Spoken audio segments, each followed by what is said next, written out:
Yes, welcome to the African Sovereignty Podcast, where we dissect power, politics, and the shifting landscape of our continent.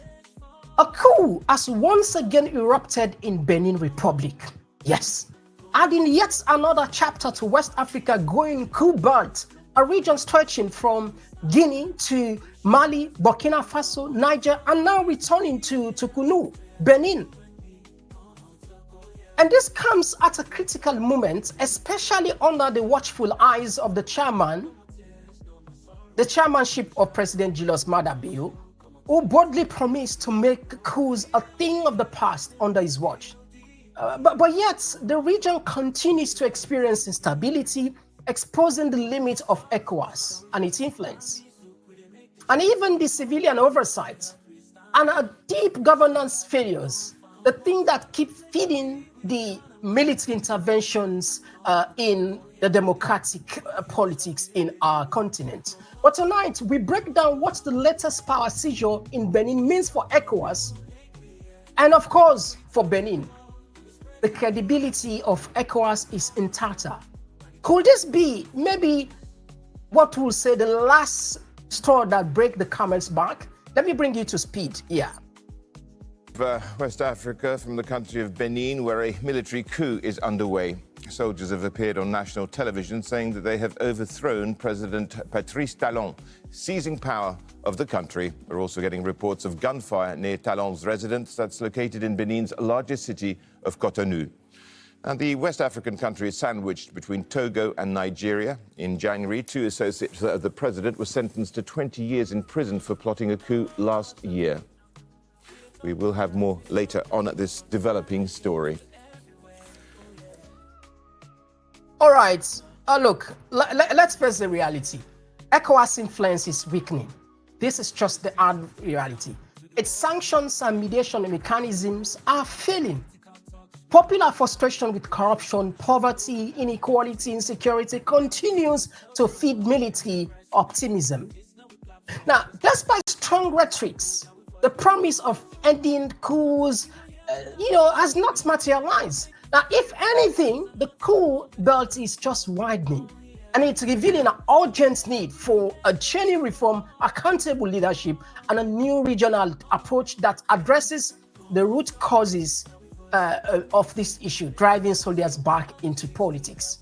Now, we all know almost 2 weeks ago, that was November 26 in Guinea-Bissau.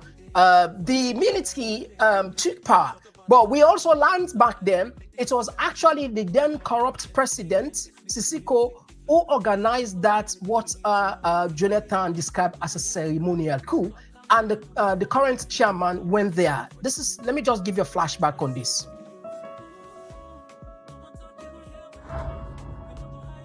Now, to be honest, the coup has just exposed how impotent, how, if you like to say, how short-sighted, in some cases, even, incompetent of the ECOWAS bloc in general. It's really a shame. It's a shame. But I think what I'll do, I'll bring you to speed. Let me just give you the background, what led to this.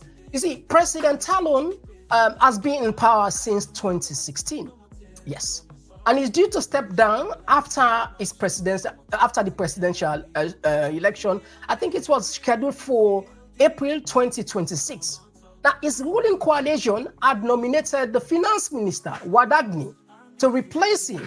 And it's as candidate just weeks prior to Benin's parliament. Benin's parliament approved. They changed the constitutional term limit from 5 years to 7 years. A move the opposition strongly condemned. What does this mean? The regional significance.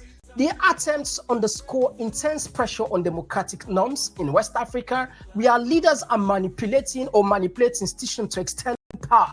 President Talon stated his intention to step down after 2 terms. But what people see behind the scene, it was actually grooming this person, Wagner, the finance minister, to succeed him in what people will say it's a smooth transition.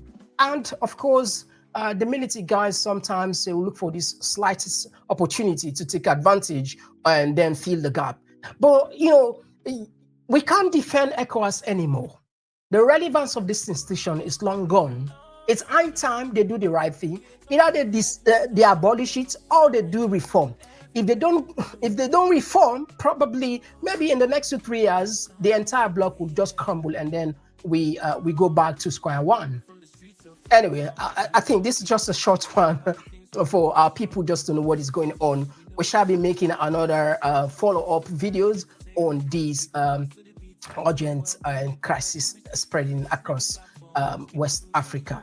This is the Komon-Tok African Sovereignty podcast, and of course, your host, Mr. Komon-Tok. See you in the next one.